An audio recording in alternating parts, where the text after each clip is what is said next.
It would be only fair to require vaccines for both riders and drivers, Uber CEO said. Well, hey everyone, my name is Chris and welcome to the Rideshare Guy. Now don't worry yet, because they are not requiring vaccinations for both drivers and riders yet. It is a possibility, although at the current time, there is no mandate for vaccines in order to use Uber. All right, so let's take a look at the actual interview and what was truly said, because unfortunately, sometimes places like to actually chop up things in order to make a point for themselves instead of, actually what was truly said. So let's take a look at it and really actually break it down.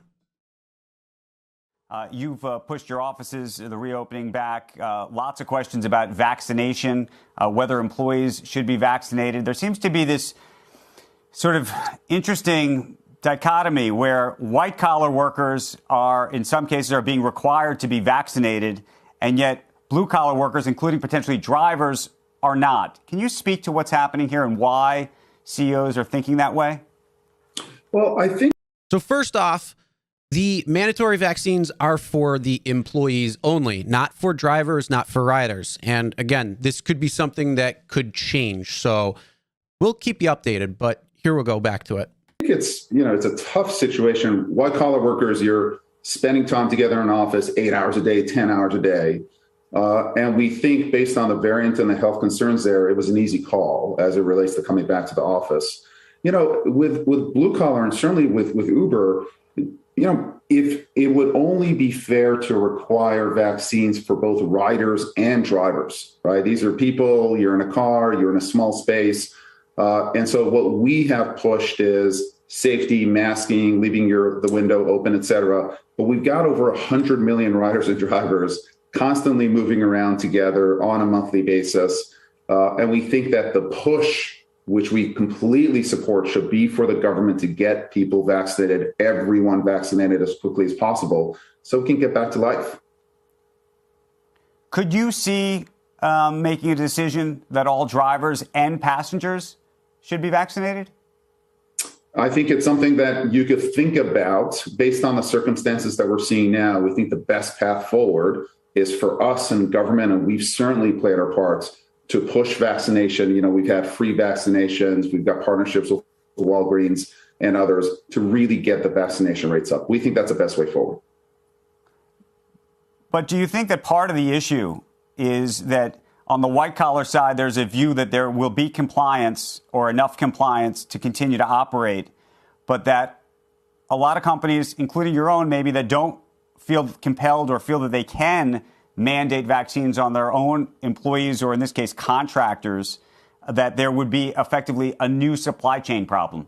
Because that's something that you hear constantly from, at least privately, the conversations I've had with CEOs of very large companies that seem to be having this sort of two views about it, one in the office and one.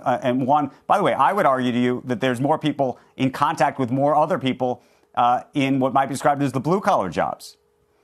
I think that's possibly true. I think when you get to the numbers in the hundreds of millions, which is what we're talking about as far as riders and drivers go, to put that responsibility, that kind of decision-making power on a company, I don't think is right. I think these mandates, if they're pushed, should be pushed by local or federal governments. And that's really the direction that we're going with. And then whatever mandate is put forward, we are doing our best to support. So right there, you see he's kind of walking on eggshells.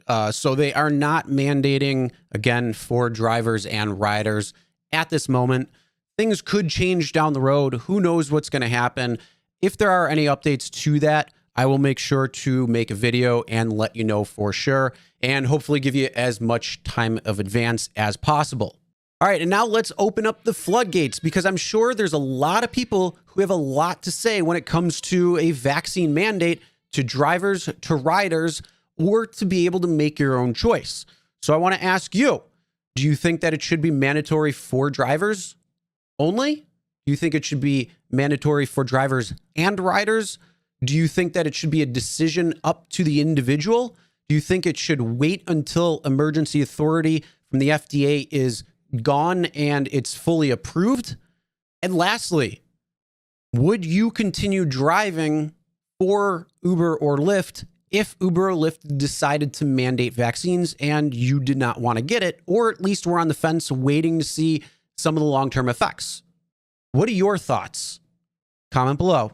All right, so make sure you subscribe and ring the bell for notifications. So if there are any updates to this, if there are any mandates that are coming from either Uber, Lyft, DoorDash, any place in the gig economy, we'll make sure to give it to you first so you'll know and have that maximum amount of time to make sure to make the decisions you need to make.